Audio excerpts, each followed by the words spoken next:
couleur chaude, couleur froide. Donc généralement, les couleurs chaudes, ça va être tout ce qui va être dans les oranges, les rouges, les jaunes. Et tout ce qui est couleur froide, ça va être autour du bleu, du vert, du violet. Mais attention parce que c'est pas aussi simple que ça.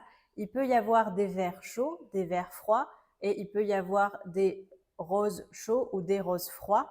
Et l'idée, c'est que si vous voulez associer des teintes ensemble, il va falloir qu'elles soient de la même famille chaude ou froide.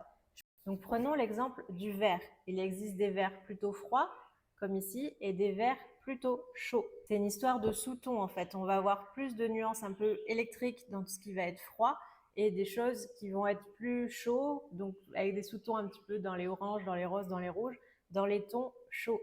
Ça marche avec d'autres couleurs. Là, si on prend le rose, on a ici un rose blush qui va être plutôt chaud et ici un rose qui va être plutôt froid.